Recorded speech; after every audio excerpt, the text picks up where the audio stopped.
కాంగ్రెస్ లో డీసీసీ పదవుల చిచ్చు మొదలైంది.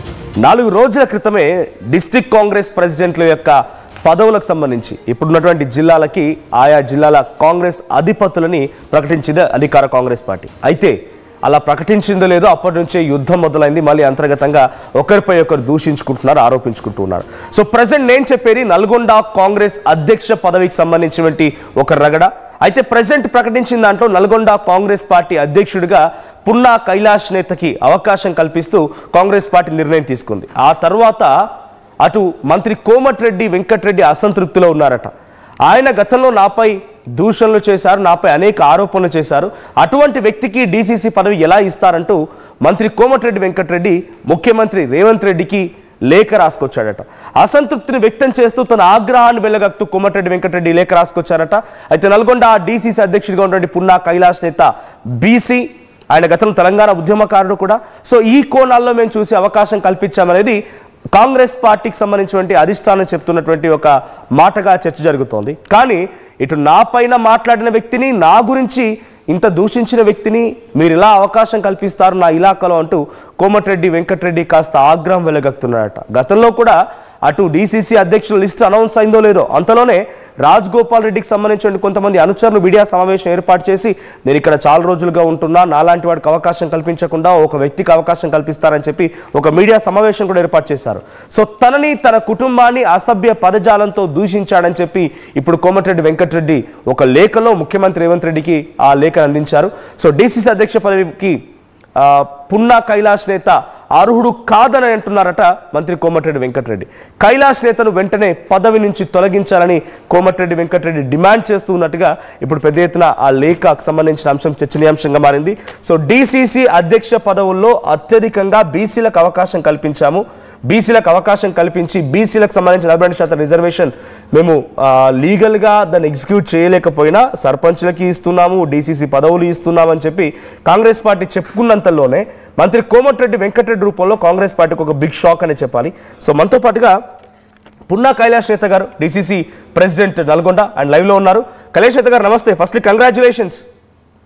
Thank you sir, thank you very much sir. Right. So అంటే తక్కువ సమయంలోనే ఇంత కొంత మీపై రకరకాల ఆరోపణలు, మీకు వ్యతిరేకంగా ఒక మంత్రి ముఖ్యమంత్రికి లేఖ రాయడం అన్ని జరుగుద్ది అనుకున్నారా సార్? ముందుగా మీకు, అదేవిధంగా తొలి వెలుగు ఏదైతే యాజమాన్యం నాకు అవకాశం ఇచ్చిందో, అదేవిధంగా ప్రేక్షకులు అందరు కూడా నమస్కారం సార్. ఒకటి, కాంగ్రెస్ పార్టీకి వీర విధేయిని, తెలంగాణ విద్యార్థి ఉద్యమంలో కీలక పాత్ర పోషించాను. అనేక సంవత్సరాలు ఈ సమాజం యొక్క ఉన్నతి కొరకు, బడుగు బలహీన వర్గాల కోసం, పేదల కోసం కొట్లాడినటువంటి వ్యక్తిని. అన్నిటికి మించి కాంగ్రెస్ పార్టీలో కార్యకర్తగా ఆనాడు పాల్వాయి గోవర్ధన్తో సహా ఈనాటి రేవంత్ రెడ్డి గారి వరకు మధ్యలో ఉన్నటువంటి అందరితో సాన్నిధ్యంగా వండుకుంటూ విద్యార్థి ఉద్యమంలో మేము ఏ రోజు కూడా టీఆర్ఎస్ వైపు పోకుండా కలిసి పనిచేసాం, చేసేసాం. కానీ మేము టీఆర్ఎస్ పార్టీని కానీ లేకపోతే పార్టీలో సభ్యత్వం కానీ మాకు లేదు. కేవలం కాంగ్రెస్ పార్టీని శ్రీమతి సోనియా గాంధీ గారికి వారి యొక్క విధేయతని ప్రకటించుకుంటూ తెలంగాణ వచ్చిన సందర్భంలో మళ్ళీ తిరిగి కాంగ్రెస్ పార్టీలో చేరి కాంగ్రెస్ పార్టీకి సేవ చేసిన, స్పోక్స్ పర్సన్ గా 10 సంవత్సరాలు పనిచేసిన, ఒక 3 సంవత్సరాలు జనరల్ సెక్రటరీగా పనిచేసిన రేవంత్ అన్న నాయకత్వంలో. ఆ రోజు పొన్నాలక్ష్మి గారు, ఉత్తమ్ కుమార్ రెడ్డి గారు, అదేవిధంగా గౌరవనీయులు ఈనాటి రేవంత్ రెడ్డి గారు నాకు ఒక అవకాశం ఇచ్చారు. దాన్ని ప్రూవ్ చేసుకోవడానికి నేను సహాయ విధాల ప్రయత్నం చేసిన. 2014 మునుగోడు నుంచి టికెట్ అడిగినా, 18లో అడిగినా, 22లో అడిగినా, 23లో అడిగినా, మళ్ళీ 2024 పార్లమెంట్ ఎన్నికల్లో టికెట్ అడిగినా. నేను ఒక బలహీన వర్గాల వ్యక్తిగా మా సమాజంలో ఉండబడేటువంటి పేదల కోసం కాంగ్రెస్ పార్టీ చేసినటువంటి దానికోసం పనిచేసిన. రెండోది, ఇవాళ ఏదైతే వివాదం అని చెప్పేసి గతంలో 4 సంవత్సరాల క్రితం ఆ రోజు ఎలక్షన్ సందర్భంగా, మునుగోడు ఎలక్షన్ ఒక్కసారి మీరు అవకాశం ఇస్తే ఇప్పుడు ఆ లేఖ ముఖ్యమంత్రి రేవంత్ రెడ్డి కోమటిరెడ్డి రాశారని చెప్పేటువంటి ప్రచారం జరుగుతోంది. ఆ లేఖ రాసారా, రాయలేదా, మరి లేఖలో ఏముంది, ఎటువంటి అంశాల నుండి బయటికి బహిరంగంగా రాలేదు. బట్ మీ పైన సోషల్ మీడియాలో బీఆర్ఎస్ పార్టీ కానివ్వండి, లేకపోతే కొన్ని మీడియా కొన్ని అంటే మీకు వ్యతిరేకంగా ఉన్నటువంటి దాంట్లో కానివ్వండి రకరకాల చర్చలు జరుగుతున్నాయి.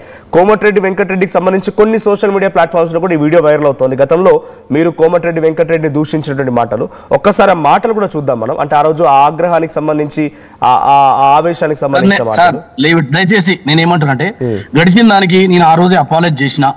వాస్తవంగా వాళ్ళ పెద్దలు, రాజకీయాల అనుభవైకులు, ఈ జిల్లాలో రాజకీయ దురంధరులు, సామాజిక సేవలో ముందుండేటువంటి కోమటిరెడ్డి బ్రదర్స్ ఇవాళ సమాజంలో ఏ వ్యక్తికి ఆపద వచ్చినా, కోమటిరెడ్డి వెంకటరెడ్డి అన్న కావచ్చు, మా రాజగోపాల్ అన్న కావచ్చు, పేదల యొక్క హృదయాన్ని చూరగొన్న ఏకైక వ్యక్తి ఈ జిల్లాలో ఇవాళ సమాజంలో ఉండేటువంటి పేదలకు దేవునిగా కొలచబడుతున్నటువంటి మా నాయకులని ఆ రోజు నేను అనుకోకుండా రాజకీయంగా ఒక మాట అనడం తప్ప, రెండోది మరొక వ్యక్తిగతంగా దూషణకు పాల్పడి, అంటే సమాజం అంగీకరించిన భాషతోటి నేను ముందుకు పోయినా, దాన్ని వెనుకకు తీసుకున్నా. నేను ఆ రోజు కూడా క్షమాపణ కోరినా. అయితే దీన్ని వాళ్ళ దింపుడు గల ఆశంతో టీఆర్ఎస్ పార్టీలో వాళ్ళ కుటుంబంలో కవిత ఏం చేస్తుందో చూసినాము, అదే విధంగా కేటీఆర్ ఏం చేస్తున్నారు, కేసీఆర్ ఏం చేస్తున్నారు, ఇవన్నీ పక్కకు తొలగడం కోసం మా నాయకుల మీద ఏదో మేము కొట్లాడుకుంటాం లేదు. మా అందరికీ ఆదర్శ నాయకుడు వెంకటరెడ్డి గారు, వారి సారథ్యంలో నల్గొండ జిల్లా అభివృద్ధి చెందింది, పెండింగ్ ప్రాజెక్టులు వచ్చినాయి, మా బోటలకు అవకాశం వస్తుందని వాళ్ళ నాయకత్వంలో పనిచేస్తున్నాం. ఇప్పుడు వచ్చినటువంటి పదవి వెనుక కూడా వెంకటరెడ్డి గారి యొక్క ఆశీస్సులు ఉన్నాయి, రాజగోపాలన్ ఆశీస్సులు ఉన్నాయి, ఈ జిల్లాలో ఉండే జానారెడ్డి గారి యొక్క ఆశీస్సులు ఉన్నాయి, కుందూరు బ్రదర్స్ ఆశీస్సులు ఉన్నాయి, వీరేశం గారిది, బిఎల్ఆర్ గారిది, శంకర్ నాయక్ గారిది, మా బాలు నాయక్ అన్నది, అందరి పెద్దల యొక్క ఆశలతో పాటు తెలంగాణ రాష్ట్ర ముఖ్యమంత్రి వర్యులు ఒక గురుతరను బాధ్యత పెట్టి అందరినీ కలుపుకపోమని చెప్పారు. పిసిసి అధ్యక్షుల వారు బలహీన వర్గాల బిడ్డ రాహుల్ గాంధీ గారి ఆలోచనని ఈ రాష్ట్రంలో ఇంప్లిమెంటేషన్ చేసి 42% మా పార్టీలో ఇచ్చి ఈ దేశంలో ఈ రాష్ట్రంలో ఆదర్శంగా నిలిచిన వీళ్ళందరికీ మా బలహీన వర్గాల పక్షాన నేను మరొకసారి ధన్యవాదాలు చేస్తూ, ఏదన్నా పొరపాటు జరిగితే నేను ఒక్కసారి కైలాష్ గారు డైరెక్ట్ గా అఫీషియల్ అండ్ లెటర్ ప్యాడ్ పైన ఈ రకంగా రాసుకొచ్చారన్న బహిరంగ లేఖనే ఉంది, బయటకు వచ్చింది. అది ఆర్టీవీ దగ్గర నేను చదువుతాను. మనోజ్ సార్, నేనేమంటున్నంటే వాళ్ళు ఏం రాసిర్రో ఏంది ఏం సంగతి, అది నిజమా కాదా అని మీ దృష్టిలో ఉందా? మీరు లేఖ చదివిరా? ఈ లేఖ చదివిరా మీరు? నాకు వచ్చింది, కానీ మా అన్న చెప్తే తప్ప ఇవాళ మీకు తెలియని కాదు. ఇప్పుడు ఏ వచ్చింది, ఏమేమో చేస్తున్నారు, ఎట్టెట్టనో చేస్తున్నారు. మా అన్న చెప్తే తప్ప అది కాదు. మా అన్న అంత అఫీషియల్ లెటర్ ప్యాడ్ మీద ఉంది, ఆయన అఫీషియల్ లెటర్ ప్యాడ్ మీద సినిమాటోగ్రఫీ మినిస్టర్ గా. నేను ఒక మాట చెప్తున్నా, రాష్ట్రపతిది కూడా తేవచ్చు, ఆ తర్వాత గవర్నర్ తేవచ్చు, ముఖ్యమంత్రి గారు తేవచ్చు అండి. పెద్ద ఈ లేఖ ఏ అంటారా? ఈ లేఖ ఏ తయారు చేసింది? నేనేమంటున్నా అంటే సార్, ఒకటి 100% అది కుట్రపూరితంగా టీఆర్ఎస్ పార్టీలో లేదంటే మరొకరు నా మీద దుష్ప్రచారం కొరకు వాడుకొని ఉండవచ్చు. నేను ఒకటి అడుగుతా ఉన్నా, ఇవాళ మా నాయకుడు, మా అందరి నాయకుడు, వారి నాయకత్వంలోనే పనిచేస్తా. వారు ఏది చెప్తే అది తూచా తప్పకుండా ఈ జిల్లాలో పార్టీని బలోపేతం చేయడానికి వారి వెనుక కార్యకర్త లెక్క పనిచేస్తా. వారి ఆశీర్వాదంతో ముందుకు పోతా. 2014లో నేను కాంగ్రెస్ లో పార్టీలో చేరడానికి మా రాజగోపాల్ అన్న, కొమటిరెడ్డి వెంకటరెడ్డి అన్న నన్ను ముందుండి ప్రోత్సహించారు. అవకాశం వచ్చినప్పుడు ఒక తిరుమూర్తి లింగయ్య పేదవాడు, ఒక దళిత వర్గానికి చెందిన ఆయనని ఎమ్మెల్యే చేసిండు. అందువల్ల కూడా మా లాంటి డబ్బు లేనటువంటి ఉద్యమకారులకు అవకాశం ఇస్తారనేటువంటి ఆశతోటి వారి వెంట ఉన్న డెఫినెట్ గా వారి ఆశీర్వాదం ఉంటది. ఇక్కడ ఇంకొక చర్చ కూడా జరుగుతున్నది. ఇప్పుడు మీ విషయంలో అంటే జనరల్ గా నల్గొండ అంటేనే రెడ్డిల రాజ్యంగా, లేకపోతే రెడ్డిలకు సంబంధించి ఆధిపత్యం ఉండేటువంటి ప్రాంతంగా పేరున్నది. ముగ్గురు మంత్రులు ఉంటే ముగ్గురు మంత్రులు, అక్కడ ఇద్దరు మంత్రులు ఉంటే ఇద్దరు మంత్రులు కూడా రెడ్డి సామాజిక వర్గానికి సంబంధించిన వారు, మరొకరు కూడా పోటీ పడుతున్నారు, వాళ్ళు కోమటిరెడ్డి రాజగోపాల్ రెడ్డి. సో ఇప్పుడు అక్కడ ఎక్కువగా ప్రాబల్యం ఉంది ఆ సామాజిక వర్గం. సో ఇప్పుడు బీసీలో ఆ మధ్యలో ఉన్నటువంటి ఆ రెడ్డిల మధ్యలో బీసీకి సంబంధించిన ఒక నాయకుడు మీ రూపంలో డీసీసీ ప్రెసిడెంట్ కావడం ఇవాళ నొప్పించిందా వాళ్ళకి? అంటే ఈ లేఖలు ఇవన్నీ మీరు ఏ అంటున్నారు, బట్ మనకు అథెంటిక్ ఇన్ఫర్మేషన్ ప్రకారంగా ఈ లేఖని ఆయన అఫీషియల్ లెటర్ ప్యాడ్ ద్వారా విడుదల చేశారు. సో ఈ రకంగా మీరు బీసీ కావడం ఒప్పించుకున్న వాళ్ళకి బీసీల నాయకత్వంలో లేదు సార్. ఇప్పుడు ఈ జిల్లాలో ఎదిగినటువంటి అనేక మంది, బీర్ల ఐలయ్య గారు కోమటిరెడ్డి గారి యొక్క శిష్యుడే, అదే చిరుమర్తి లింగయ్య గారు వారి శిష్యుడే, గతంలో జడ్పీ చైర్మన్ గా చేసినటువంటి వాళ్ళు అనేక మంది, వారి ఆశీర్వాదంతో వచ్చింది. నేను పిసిసిలో స్పోక్స్ పర్సన్ కూడా వారే నాకు ఇప్పించినారు. అదే విధంగా జనరల్ సెక్రటరీ కూడా రేవంత్ అన్నకు మరి సిఫారసు చేసి ఒప్పించి మెప్పించి ఇచ్చినారు. సరే, రాజకీయాల్లో అనేక సందర్భాలలో అనేక మంది దిద్దుకుంటారు, కానీ నేను వాస్తవంగా పెద్దల మీద అనుచితమైనటువంటి వ్యాఖ్యలు చేసినట్టు ఆ రోజు అపాలజీ చేసిన. నిన్న కూడా దాదాపు 150 మందితోటి పోయి అన్న ఆశీర్వాదం కోసం పోయినా, కానీ వారి ఆగ్రహం దక్కలేదని తెలిసింది. అయినప్పుడు కూడా 2 చేతులు జోడించి నేను వారి ఇంట్లోనే సర్వోత్తమ్ రెడ్డి గారు ఉన్నారు, గౌరవనీయులు దామన్న కొడుకు, అదేవిధంగా గుడిపాటి నరసయ్య గారు, వారి సమక్షంలోనే 2 చేతులు జోడించి, అన్న రాజకీయాలలో నేను చేసినటువంటి ఈ క్షమించడాన్ని తప్పును క్షమించన్నా, అనేక మంది మీ మీద దుష్ప్రచారం చేసిన, మిమ్మల్ని వ్యక్తిగతంగా క్షమించరు, అందులో భాగంగా ఈ తమ్ముని క్షమించమని నేను మనసారా వేడుకున్నా. తప్పకుండా వారి ఆగ్రహం తగ్గుతుంది. మరొకసారి వారిని కలుస్తా.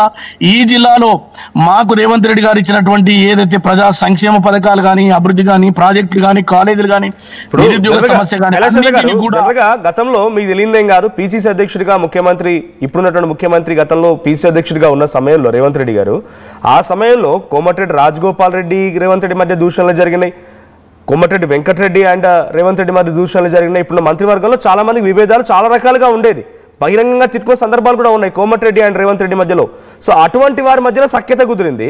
కానీ ఈరోజు పున్నా కైలాష్ నేత మాట్లాడిన మాటలు ఇంత ఆగ్రహాన్ని గురి చేస్తున్నారు. మీరు చెప్తున్న మాటలు చూస్తుంటే మీరు ఎంత ప్లీజ్ చేస్తారో అర్థమవుతోంది. చేతులు జోడించినా, నమస్కరించినా, పోయి దండం పెట్టుకున్నా, మళ్ళా రిక్వెస్ట్ చేస్తా అంటున్నారు. ఆయా